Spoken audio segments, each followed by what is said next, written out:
In this video tutorial, you will learn how to complete the student needs related to special factors section.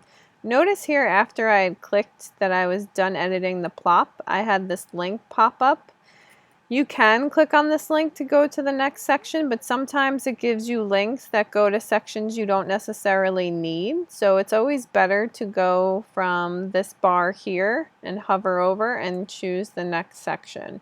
So again, we're doing student needs related to special factors. I choose that section and it opens up this page. So I want to make sure I'm in editing mode and I'm just going to answer these questions. Does the student need strategies, including positive behavioral intervention supports and other strategies to address behaviors that impede the student's learning or that of others? Typically the answer is no. Does the student need a BIP, a behavioral intervention plan? That is where you need to check last year's IEP to see if the student is on a BIP. You could also use the IEP cheat sheet that's can be found on the hub. Depending on that, you would click yes or no. If you click yes, it's going to bring you to a whole other section that we can go over together in more detail.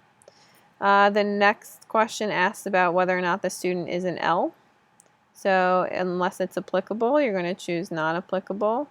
The next question asks if the student is blind or visually impaired. So again, it depends if it's applicable or not. Does the student need a particular device to address communication needs? This is typically no. And the next question we would also answer as non-applicable because the student is not deaf or hard of hearing. Does the student need assistive technology? Again, you would want to check last year's IEP or the IEP cheat sheet to see if the student uses assistive technology and mark it accordingly. So if you choose yes, you need to answer the next question. If not, you're fine. And when you're done, you're going to click Save Done Editing.